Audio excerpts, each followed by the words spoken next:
ಅವನ ಹೊಲದಲ್ಲಿ ಹಸಿರು ಹಸಿರಾದ ಸಾವತೆಕಾಯಿ ಬೆಳೆದಿದ್ದವು. ಒಂದು ದಿನ ಗಿಡಗಳ ನಡುವೆ ಒಂದು ಪಾರಿವಾಳ ಸಾವತೆ ಬಾಳಿ ಬಂದು ಕುಳಿತಿತ್ತು. ಕೃಷ್ಣನು ಅದನ್ನು ನೋಡಿ, "ಒಯ್ ಪಾರಿವಾಳ, ಗಿಡಗಳನ್ನು ತಿನ್ನಬೇಡ" ಎಂದು ಬೈತಾನೆ. ಪಾರಿವಾಳವು ಭಯಪಟ್ಟಿತು. ಆದರೆ ತಕ್ಷಣವೇ ಅದು ಒಂದು ಸಣ್ಣ ಕಲ್ಲಂಗಡಿ ಬೀಜ ತೆಗೆದುಕೊಂಡು ಸಮೀಪದ ಹಳ್ಳದಲ್ಲಿ ನೀರು ಸುರಿದು ಬೆಳೆಸಲು ಶುರುಮಾಡಿತು.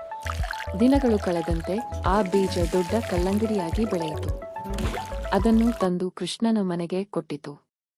ಕೃಷ್ಣ ಸಂತೋಷದಿಂದ ನಗುತ್ತಾ, "ಓ, ಇದೊಂದು ಸುಂದರ ಉಡುಗೊರೆ" ಎಂದು ಹೇಳಿದನು. ಆದರೆ ಆಟವಾಡುವ ಸ್ವಭಾವದ ಕೃಷ್ಣ ಕಲ್ಲಂಗಡಿಯನ್ನು ತಿಂದ ಬಳಿಕ ಪಾರಿವಾಳನನ್ನು ಹಾಸ್ಯ ಮಾಡತೊಡಗಿದನು. ಪಾರಿವಾಳನಿಗೆ ಸ್ವಲ್ಪ ಬೇಸರವಾಯಿತು. ಅದು ಬಿಟ್ಟು ಹೋದಾಗ ಹೇಳಿತು, "ನೀವು ಕತೆ ಇಷ್ಟಪಟ್ಟಿದ್ದರೆ ಲೈಕ್ ಮಾಡಿ, ಸಬ್ಸ್ಕ್ರೈಬ್ ಮಾಡಿ. ಆದರೆ ಇಲ್ಲಿ ಯಾರು ಮಾಡ್ತಿಲ್ಲ."